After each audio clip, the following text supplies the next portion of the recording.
Good morning बच्चों, कैसे हो आप। और स्वागत है आपका अचीव ड्रीम चैनल में बच्चों। तो हमने पिछली क्लास में बच्चों रस टॉपिक हमने पढ़ा था। रस की थ्योरी हमने उसकी कंप्लीट कर ली थी। और मैंने पिछली क्लास में बताया था कि आज की क्लास में हम क्या करेंगे, रस के एग्जाम्पल्स करेंगे, क्योंकि एग्जाम में पंक्ति देकर भी पूछ लेता है कौन सा रस है। ठीक है बच्चों, तो उसकी प्रैक्टिस हमको आज करनी है। ठीक है बच्चों, तो चलिए आज स्टार्ट करते हैं आज की क्लास को।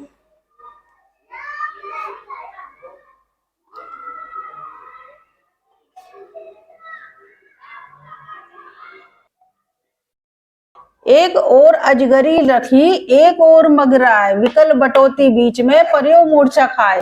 तो इसमें एक और तो अजगर है और एक और मगराए। मगराए का मतलब हो गया मगरमच्छ। एक और अजगर है और एक और मगरमच्छ, और विकल बटोती बीच में पर्यो मूर्छा खाए।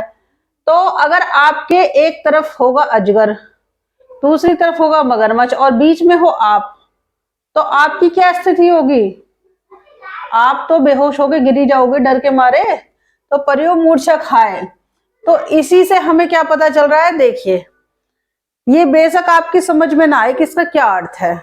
अगर मान लो आपकी समझ में ना भी आए तो इसका क्या अर्थ है, तो फिर भी आपको अगर विभाव, अनुभाव और सब कुछ ये सब पता होगा, संचारी भाव इसमें कौन सा है, तो आप पता लगा लोगे इसमें कौन सा रस है। ठीक है, देखिए, एक और है अजगर और एक और मगराए का मतलब है मगरमच्छ। ठीक है, तो अगर एक और अजगर है और एक और मगराए है, तो विकल बटौती बीच में पर्यो मूर्छा खाए। तो मूर्छा इसमें क्या हो गया, देखो, मूर्छा हो गया इसमें संचारी भाव। मूर्छा क्या हो गया इसमें? संचारी भाव। क्योंकि मूर्छा मैंने क्या बताया था कि संचारी भाव वो होते हैं, क्षणिक होते हैं, जो कुछ देर के लिए आते हैं और फिर अपने आप ही दब जाते हैं। तो मूर्छित तो इंसान हर समय रह नहीं सकता, थोड़ी देर को मूर्छित हो जाएगा और फिर होश में वो आ जाता है। तो मूर्छा हमारा, हम जान गए, ये हो गया हमारा संचारी भाव। अब एक और अजगर है और एक और मगराय है, तो अजगर इसमें हमारा क्या हो गया? आलम्बन। अजगर इसमें हो गया हमारा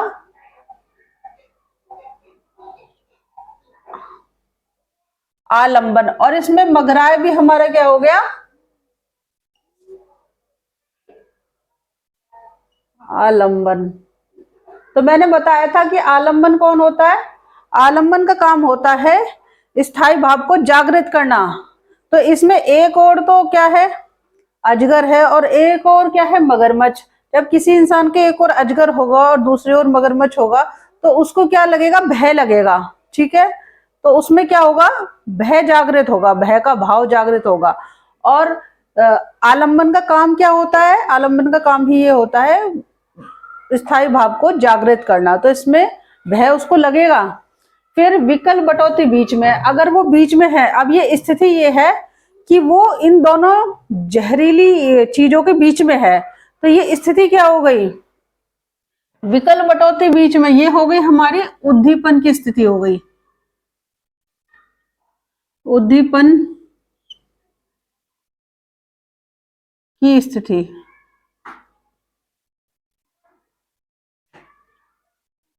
ये हो गई हमारे उद्दीपन की स्थिति कि वो बीच में है, ना तो वो इधर जा सकता ना वो इधर जा सकता, उसके दोनों तरफ ही खतरनाक चीजें हैं। ठीक है, तो बीच में है। तो ये बीच की स्थिति उसकी क्या हो गई? उद्दीपन। उसके डर को और बढ़ा रही है। उद्दीपन का काम क्या होता है कि जो हमारा स्थायी भाव है उसमें जो तीव्रता लाने का काम होता है, वो उद्दीपन का होता है।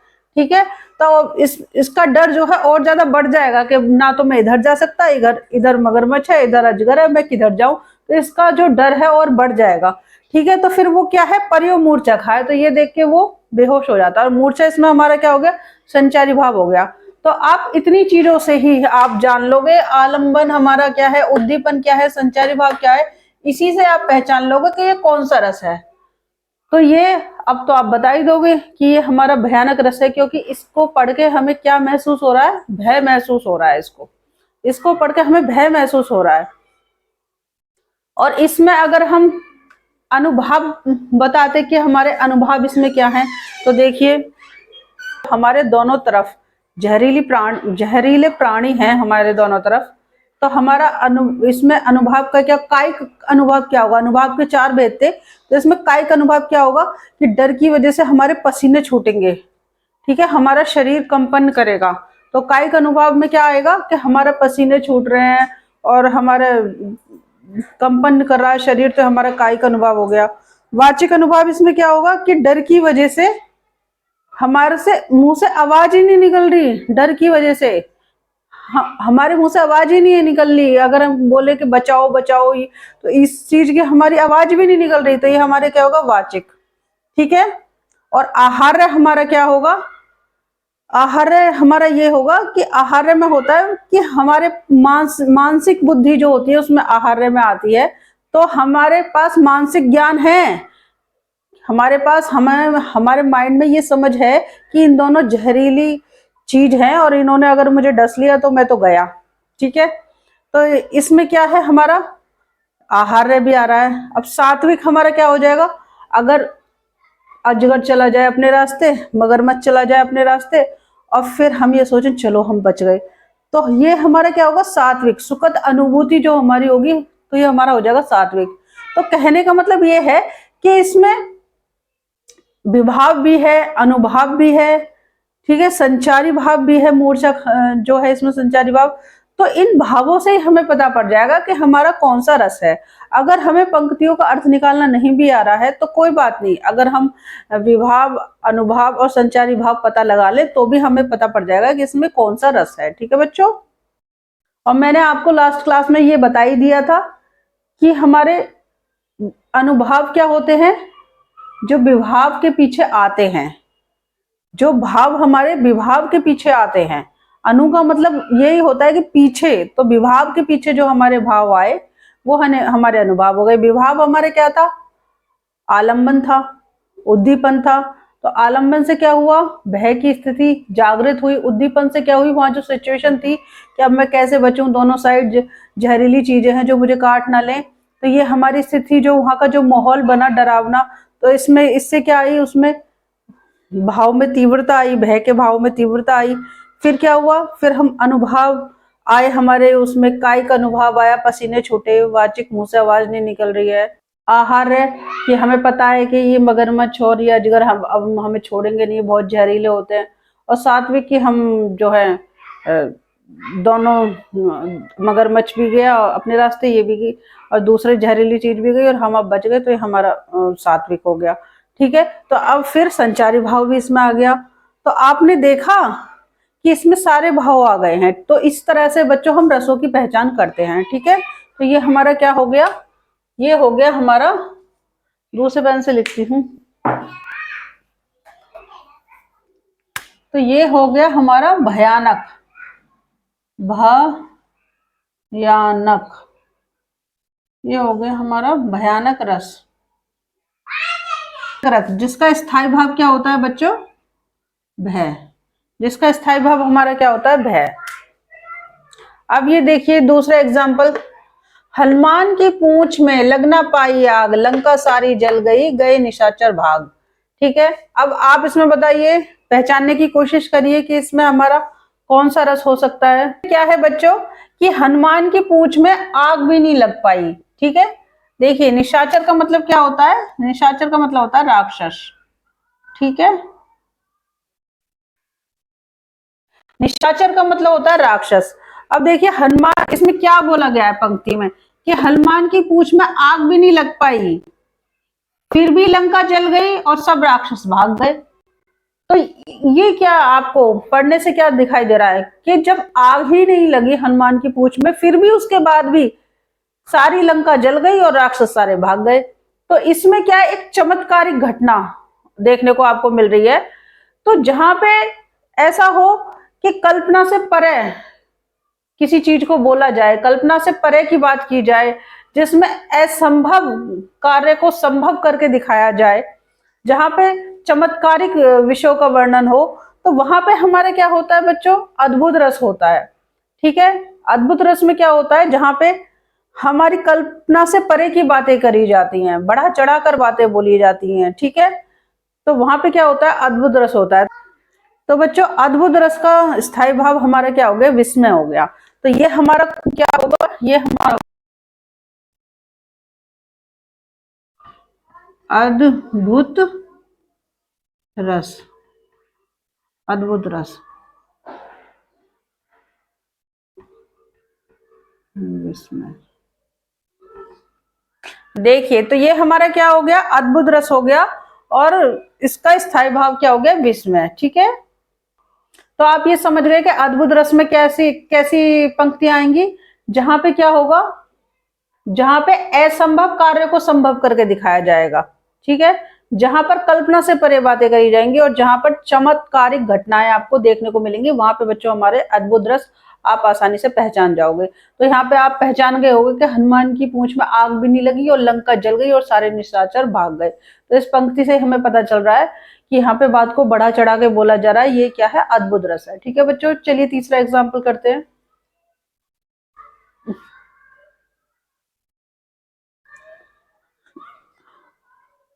देखिए थर्ड एग्जाम्पल, बारात पानी को छुए नहीं हाथ, नयन आंसू से धो दिए पात। तो इसका अर्थ आप समझ में आ रहा होगा कि कौन सा रस है। तो क्या आप बता पाएंगे कि ये कौन सा रस है? देखिए, बारात पानी को छुए नहीं हाथ, नयन आंसू से धो दिए पात। मतलब ये जान लो आप कि पहले जो हमारे यहाँ अतिथि आते थे, तो उनको क्या होता था कि परात में गुनगुने पानी से उनके जो थे पैर धुलवाए जाते थे, जो पहले अतिथि आते थे पुराने जमाने में। ठीक है, तो ये बोल रहे हैं यहाँ पे, तो जब श्री कृष्ण से मिलने सुदामा जी उनके द्वारिकाधीश गए, ठीक है, श्री कृष्ण अपने मित्र सुदामा को देखकर इतने खुश हुए कि वो खुशी के आंसू उनके टपक पड़े। ठीक है, मतलब वो रोने लगे खुशी की वजह से।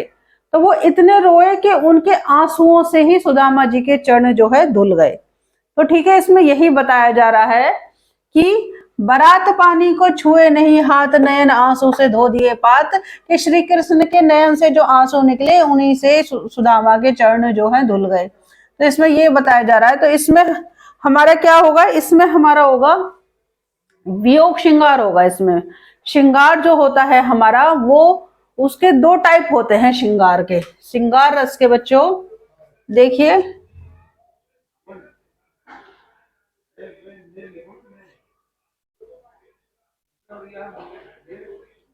श्रृंगार रस जो होता है वो हमारा दो तरीके का होता है, एक संयोग श्रृंगार रस और एक होता है वियोग श्रृंगार रस। ठीक है, एक संयोग श्रृंगार रस होता है, एक वियोग श्रृंगार रस। तो संयोग श्रृंगार रस में क्या होता है, वहां पे नायक नायिका जो होते हैं उनके मिलन का वर्णन होता है। ठीक है, और वियोग श्रृंगार रस में क्या होता है कि नायक नायिका या कोई नायक नायिका या कोई भी दो व्यक्तियों के बीच अगर विरह का वर्णन हो, उनके अलगाव का वर्णन हो, ठीक है, तो वहां पे क्या होता है, वियोग होता है। लेकिन ये वियोग जो होता है वो परमानेंटली वाला वियोग नहीं होता। यहाँ पे क्या होता है, बिछड़ने के बाद मिलने की भी उम्मीद होती है। ठीक है, श्रृंगार रस में क्या होता है कि अपने किसी प्रिय से बिछड़ने के बाद वहां पे मिलने की उम्मीद भी होती है। ठीक है, थोड़े समय के लिए अगर दो प्राणियों में, दो व्यक्तियों में अगर अलगाव पैदा हो गया है तो वहां पे मिलने की उम्मीद होती है। तो ठीक है, वहां पूरी तरह से बच्चों पृथकता नहीं होती। करुण रस में और इसमें वियोग श्रृंगार में इसमें यही अंतर है। दोनों में है तो दुख की बात, दुख देखने को मिलेगा आपको वियोग में, और करुण रस में, दोनों को में आपको दुख देखने को मिलेगा। ठीक है, अलगाव मिलेगा पंक्तियों में। लेकिन उनमें अंतर यही होता है कि करुण रस में क्या होता है, पूरी तरह से अलगाव हो जाता है, उस चीज की वापस मिलने की उम्मीद नहीं होती। ठीक है, और इसमें क्या होता है, वियोग श्रृंगार रस में थोड़ी देर के लिए पृथकता होती है और जो है वापस चीज हमें मिल जाती है। मतलब चीज वापस वो उस प्राणी से जिससे हमारा अलगाव था वो हमें दोबारा मिल जाता है। ठीक है, अब देखिए, जैसे अब आप अगले एग्जांपल देख लीजिए। तो ये हमारा क्या हो गया, ये हमारा हो गया वियोग, वियोग श्रृंगार रस। ठीक है, और आप बच्चों ये ध्यान रखना, श्रृंगार रस को कभी भी ऐसे मत लिखना, ऐसे मत लिखना श्रृंगार को। देखिए श्रृंगार हमेशा ऐसे लिखा जाता है, ऐसे ऐसे लिखिएगा, ऐसे नहीं, ठीक है। श्रृंगार। चलिए दूसरा एग्जांपल देखिए। अभी तो मुकुट बांधा था माथ, कल ही हुए हल्दी के हाथ, खुले भी ना थे लाज के बोल, हाय रुक गया यही संसार। तो इस पंक्ति को पढ़कर हम पहली बात तो हाय से ही पता लगा पाएंगे कि यहाँ पे क्या है, कोई दुख की बात है, कोई शोक की बात है, दुख या शोक की बात है, ठीक है। हाय से ही हमें पता पड़ जाएगा कि यहाँ पे क्या है, दुख की बात है या शोक की बात है। तो इसी से हमें अंदाजा हो जाएगा कि ये हमारा करुण रस है, ठीक है। तो इसका मतलब क्या हो गया कि कुछ दिन पहले उनकी शादी हुई थी, कुछ अनहोनी हो गई और उसकी जीवन लीला समाप्त हो गई। तो इससे यही अर्थ निकल के आ रहा है बच्चों पंक्तियों से, ठीक है। तो हमारे यहाँ पे क्या होगा, हमारे यहाँ पे करुण रस होगा, यहाँ पे हमारा करुण रस होगा, क्योंकि इसमें क्या है कि पूरी तरह से जब जीवन लीला समाप्त हो गई तो मिल तो पाएगा ही नहीं कभी भी इंसान, ठीक है। तो यहाँ पे क्या है, हमारा करुण रस है। तो मैंने आपको यही अंतर बताया था कि वियोग श्रृंगार में इसमें भी पृथकता है और करुण रस में भी पृथकता है, लेकिन दोनों की पृथकताओं में ये अंतर है कि वहां मिलन हो जाता है, लेकिन यहाँ पे मिलन नहीं होता, यहाँ पे पूरी तरह से चीज नष्ट हो जाती है और समाप्त हो जाती है, ठीक है।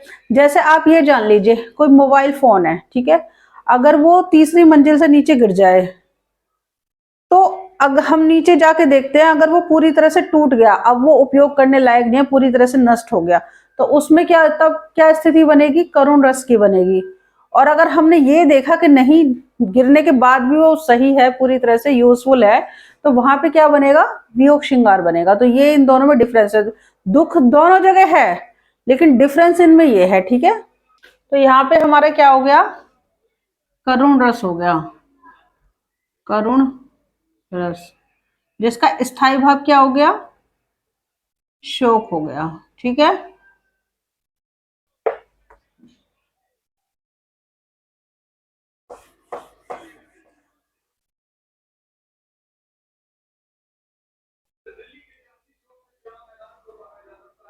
देखिए बच्चों अगला एग्जांपल है, जब धूमधाम से जाती बारात किसी की सज धज कर,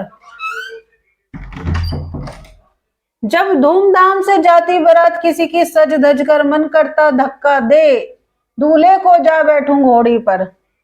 तो वैसे तो ये बताइए कि किस किस का मन ऐसा करता है, मतलब मैरिडों का तो नहीं करता होगा, बट जो अनमैरिड बॉयज या गर्ल्स है, गर्ल्स का भी नहीं करता होगा एक्चुअली, गर्ल्स कौन सी घोड़ी पे बैठती हैं, बॉयजों का ही करता होगा, जो अनमैरिड बॉयज है तो उनका किस किस का मन करता है कि भैया इस दूल्हे को धक्का देके मैं ही बैठ जाऊं, ठीक है।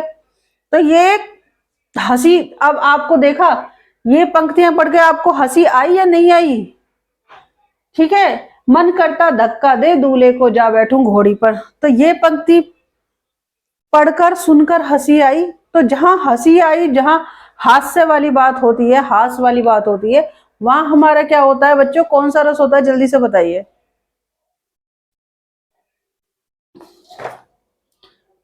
वहां हमारा हास्य रस होता है, ठीक है। जहां किसी की वेशभूषा, क्रियाकलाप या गतिविधि देखकर मन में जो हास उत्पन्न होता है, हास स्थायी भाव जो उत्पन्न होता है, तो वही बच्चों हास्य रस होता है, ठीक है, ठीक है। अगर किसी ने ऊट पटांग वेशभूषा पहन ली, या फिर लड़के ने लड़की के कपड़े पहन लिए, तो हमें क्या देखकर हंसी आएगी ना। या फिर किसी ने अजीब से मतलब बॉडी रिएक्ट कर दिया, अजीब से अपनी बॉडी से क्रियाकलाप कर दिए, ठीक है, किसी ने अजीब सी गतिविधि कर दी, तो हमें क्या होगा, हमें उसे देखकर हंसी आएगी। तो हमारे मन में क्या होगा, हास्य स्थायी भाव जागृत होगा। तो हास्य स्थायी भाव जागृत होगा तो इसका मतलब वो हमारा हास्य रस होगा, ठीक है बच्चों। तो हास्य रस में क्या होता है, हंसी वाली बातें होती हैं, या किसी की कोई ऊट पटांग वेशभूषा पहनी आए तो उसे देखकर अगर हमें हंसी आ जाए, तो आप समझ ही गए होंगे कि हास्य रस में क्या हो सकता है। ये बच्चों हमारे यहाँ पे क्या होगा, यहाँ पे हमारा हास्य रस होगा। और हास्य रस का स्थायी भाव क्या होता है बच्चों, हास होता है। यहाँ पे हमारा होगा हास्य रस, और इसका स्थायी भाव क्या होगा? हास। हास माने हंसी, ठीक है, हास माने हंसी, ठीक है। अगला एग्जांपल देखिए, नन्ना मुन्ना राही हूं, देश का सिपाही हूं, खूब खूब लड़ी। सेकंड एग्जांपल, खूब लड़ी मर्दानी, वो तो झांसी वाली रानी थी, ठीक है। तो यहाँ पे आपको देश देखिए, ये देश देखकर ही क्या होता है, आप समझ गए होंगे कि ये कौन सा रस है। खूब लड़ी मर्दानी, वो तो झांसी वाली रानी थी। तो जहां पे बच्चों क्या होता है, देश प्रेम देखने को मिलता है, राष्ट्र प्रेम देखने को मिलता है, ठीक है।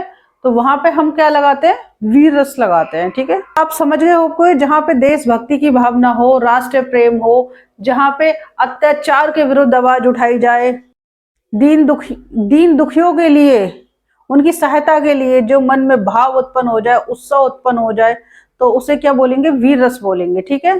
इस तरह के सेंटेंस में बच्चों आपको कौन सा रस मिलता है, तो इसमें क्या, जोश। ऐसे पंक्तियां, सेंटेंस पढ़ के मन में क्या आता है, जोश उत्पन्न होता है।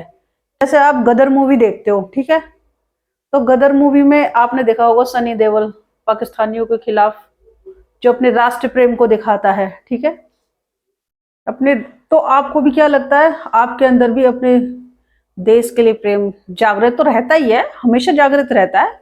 मतलब वो जो भाव है अपने देश के प्रति, जो हमारा भाव है, वो हमारे मन में हमेशा स्थायी भाव के रूप में छिपा रहता है कहीं पर। अगर ऐसे हम सीन देख लेते हैं, जैसे हमने गदर मूवी देख ली, तो सनी देओल को देख लिया पाकिस्तान वालों के खिलाफ फाइट करते हुए, ठीक है, या उनके खिलाफ नारा लगाते हुए, पाकिस्तानियों के खिलाफ नारा लगाते हुए, तो उस टाइम हमारा क्या होगा, उत्साह, जो जो हमारा स्थायी भाव है वो हमारा जागृत हो जाएगा। फिर हमारा मन क्या करेगा कि बस हम भी जाएं पाकिस्तान के बॉर्डर पर और हम भी जाके शूट कर दें उनको, ठीक है।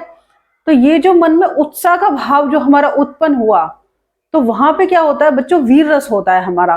तो देशभक्ति जहां देखने को मिले, राष्ट्र प्रेम जहां देखने को मिले, ठीक है, दीन दुखियों की सहायता करने का जहां मन करे, उनकी सेवा करने का जहां मन करे, तो वहां पे हमारा क्या होता है, वीर रस होता है। जैसे नन्ना मुन्ना राही हूं, देश का सिपाही हूं, तो इस पंक्ति में भी क्या होगा, वीर रस होगा। तो यहाँ पे खूब लड़ी मर्दानी, वो तो झांसी वाली रानी थी, बुंदो लोहर बोले मुंह, हमने सुनी कहानी थी, खूब लड़ी मर्दानी, वो तो झांसी वाली रानी थी। तो एक उत्साह मन में जागृत हो रहा है, ठीक है, देश की बात हो रही है, ठीक है। तो ऐसी पंक्तियों में हमेशा क्या होता है बच्चों, वीर रस होता है। वीर रस का स्थायी भाव क्या होता है, उत्साह।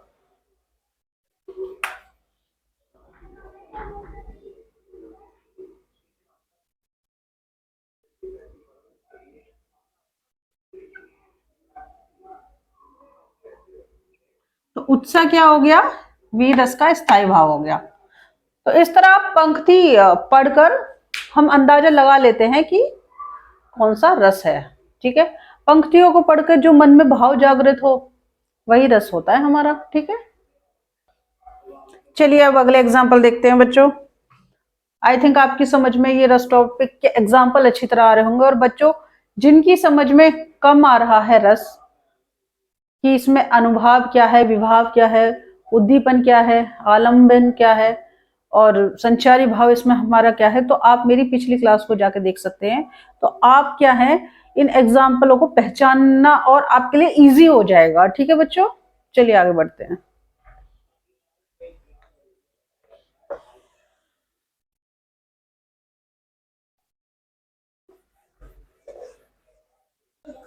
सिर पर बैठो काग, आंख दो खारत निकारत, गिद्ध जांग को खोद खोद कर मांस उकारत। तो इसमें हमारा कौन सा रस हो गया बच्चों, इसमें हो गया हमारा, देखिए आप पंक्ति को पढ़कर महसूस करिए, फील करिए कि आपको कैसा फील हो रहा है पंक्ति को पढ़कर।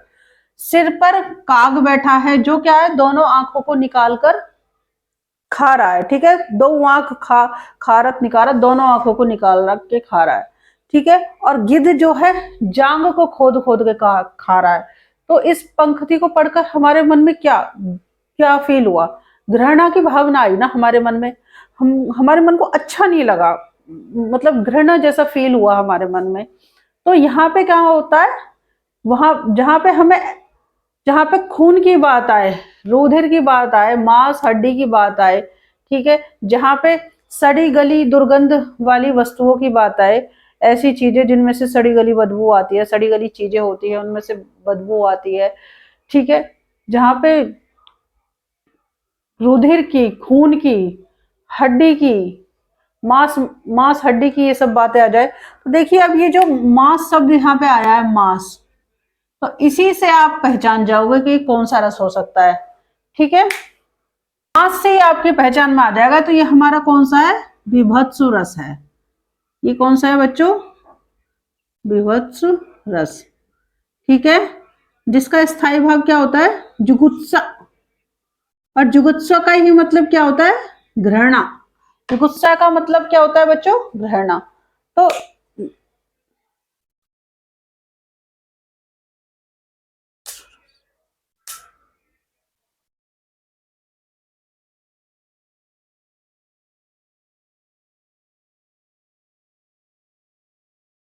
जहां पे खून, रुधिर, हड्डी, हास मांस का वर्णन हो, जहां पे दुर्गंधशील वस्तुओं का वर्णन हो, तो बच्चों वहां पे हमारा विभत्सु रस होता है, और वहां पे उसका स्थायी भाव क्या होता है, हमारा गुस्सा होता है, जिसका मीन से घृणा, जिसको देखकर या सुनकर हमारे मन में घृणा पैदा हो जाए, ठीक है, जहां पे ऐसा फील हो जाए, जो दृश्य हमारा देखने का मन ना करे। कहा के कई ने सह क्रोध, दूर हो अरे निर्बोध। तो यहाँ बताइए, यहाँ कौन सा रस है, कहा के कई ने सह क्रोध, दूर हो अरे निर्बोध, तो मतलब, तो यहाँ पे आप क्या देख रहे हो बच्चों, सह क्रोध, तो जहां पे क्रोध आ जाए, जहां पे क्रोध आ जाए, क्रोध आ जाए, गुस्सा आ जाए, तो वहां पे हमारा कौन सा रस होता है। अगर पंक्ति का अर्थ भी समझ में नहीं आ रहा है, तो इस शब्द से ही आप ये बता सकते हो कि यहाँ पे क्रोध है, मतलब क्रोध है, मतलब गुस्सा है, तो यहाँ पे कौन सा रस हो सकता है, यहाँ पे हो सकता है बच्चों रौद्र रस, ठीक है, तो यहाँ पे रौद्र रस है, और रौद्र रस का स्थायी भाव क्या होता है, क्रोध होता है, ठीक है। तो यहाँ पे जो केकई है, उन पे ये लांछन लगाया जा रहा है कि तुम्हारी वजह से राम लक्ष्मण दूर हो गए हैं, वो वन को चले गए हैं, उनसे ये कहा जा रहा है। तो केकई ये कह रही हैं कि राम लक्ष्मण सीता को वन को भेजने का एक प्रयोजन था, वो मेरी वजह से दूर नहीं हुए हैं, मैंने उनको राज्य की वजह से दूर नहीं भेजा है, उनको वन में भेजने का एक प्रयोजन था, ठीक है। तो वो यही क्रोध से कह रही हैं कि अज्ञानी पुरुष, तुझे नहीं पता कि राम और लक्ष्मण जी को हमने वन में किसी प्रयोजन द्वारा भेजा गया है। और बच्चों ये बात सच भी है, जो केकई थी वो अनपढ़ नहीं थी, ये हालांकि टीवी सीरियलों में ये सब में दिखाया गया है, केकई का रोल ये दिखाया गया है कि उन्होंने अपने बच्चे को राजपाट दिलाने के लिए राम को वनवास दे दिया, पर इसमें बच्चों सच्चाई नहीं है, ठीक है। केकई जो थी एक पढ़ी लिखी थी, वो अपने पति दशरथ की युद्धों में हेल्प भी करती थी उनको, और वो ऐसा नहीं था कि राम से प्यार नहीं करती थी, और उन्होंने राजपाट के लिए, अपने बेटे के लिए राम जी को वनवास दे दिया। उन्होंने तुरंत ऐसा किया गया है हमारे रामायण में और हमारे इनमें टीवियों में कि केकई को क्या है, नेगेटिव दिखाया गया है, बट ऐसा सच में नहीं है, ठीक है। तो बच्चों हमने तो अपने टीचरों से यही जाना है केकई के बारे में, जो आपको भी ज्ञान दे दिया है, ठीक है बच्चों। चलिए आगे पढ़ते हैं।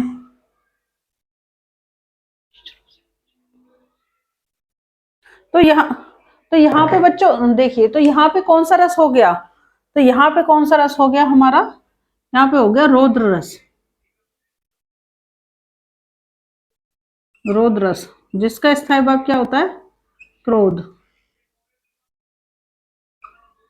ठीक है। इन पंक्तियों में क्या दिया गया है कि केकई के ऊपर मिथ्या झूठा आरोप लगाया जा रहा था, इसलिए उनको क्रोध आ जाता है। तो जहां पे क्रोध आता है वहां पे बच्चों क्या होता है, रौद्र रस होता है, ठीक है बच्चों। जो मैंने आपको लगभग सभी रसों के एग्जाम्पल दे दिए हैं। शांत रस जो होता है बच्चों, उसमें पंक्तियां देकर रस नहीं पूछा जाता, उसमें क्या है, शांत रस में शांत रस की डेफिनेशन अधिकतर पूछी जाती है, या फिर स्थायी भाव देकर रस का नाम पूछा जाता है, या रस देकर स्थायी भाव का नाम उसमें पूछा जाता है। उसमें इस तरह की पंक्तियां नहीं दी जाती शांत रस में। तो बच्चों शांत रस वही होता है जहाँ साधु संतों का वर्णन हो, जीवात्मा परमात्मा का वर्णन हो, जहां ऋषि मुनि तपस्वी साधु और साध्वी का वर्णन हो, जहाँ पे सांसारिक जीवन को नश्वर बताया हो, जहाँ पे लोभ रहित जीवन बताया हो, तो बच्चों ये हमारा शांत रस होता है। यहाँ पे शांत रस में बच्चों क्या है, डेफिनेशन ही पूछी जाती है। बाकी रहा हमारा वात्सल्य रस, तो वात्सल्य एक माता का अपने बच्चे के प्रति प्रेम दिखाया जाता है। तो यशोदा माता के बच्चे ही थे श्री कृष्ण, तो वहां भी माता का बच्चे के प्रति प्रेम देखने के लिए है। इसके बाद रहा हमारा भक्ति रस, होता है कि भगवान के प्रति भक्त की भक्ति का वर्णन इसमें होता है। ठीक है, भक्ति रस में बच्चों देवी देवताओं का नाम आता है। जहां पर इष्ट देवी देवताओं की आराधना की जाए तो वहां पे हमारा क्या होता है बच्चों, भक्ति रस होता है। जैसे सूरदास और तुलसीदास का अपने इष्ट देवताओं के प्रति प्रेम दिखाया गया है, इसी तरीके से बच्चों भक्ति रस में भक्त का भगवान के प्रति प्रेम देखने को मिलता है। ठीक है बच्चों, तो ये मैंने आपको सारे रस कंप्लीट करा दिए हैं। अब रस का टॉपिक मेरी तरफ से हो गया है पूरा खत्म। फर्स्ट क्लास में मैंने आपको पूरी थ्योरी करा दी थी, इसमें मैंने आपको एग्जाम्पल करा दिए हैं। तो बच्चों आप ये और प्रैक्टिस करना एग्जाम्पल्स की, तब आप खुद से पहचानना सीखना कि रस आप पहचान जाओगे। बस आपको विभाव के दोनों टाइप्स जो होते हैं, आलंबन और उद्दीपन, ये पता होने चाहिए कि क्या होता है। अनुभाव के चारों टाइप्स आपको पता होना चाहिए, कायिक, वाचिक, आहार्य, सात्विक, इनके अर्थ क्या होते हैं। और हमारे संचारी भाव कौन कौन से होते हैं ये हमारा पता होना चाहिए। तो और स्थायी भाव तो आपको पता ही है। ठीक है बच्चों, कि हिंदी में हमारे 9 रस हैं, तो 9 ही हमारे 9 रस हैं, 9 ही हमारे स्थायी भाव हैं। ठीक है, और श्रृंगार रस के अंदर इसमें क्या है बच्चों, भक्ति रस और वात्सल्य रस को श्रृंगार रस के अंदर रख दिया गया है, क्योंकि श्रृंगार रस का स्थायी भाव क्या है, रति, और रति का मतलब होता है प्रेम। तो भक्ति रस में भी भगवान का भक्त के प्रति प्रेम है, और वात्सल्य में एक माता का बच्चों के प्रति प्रेम है। तो प्रेम की वजह से वो श्रृंगार रस में रख दिया गया है।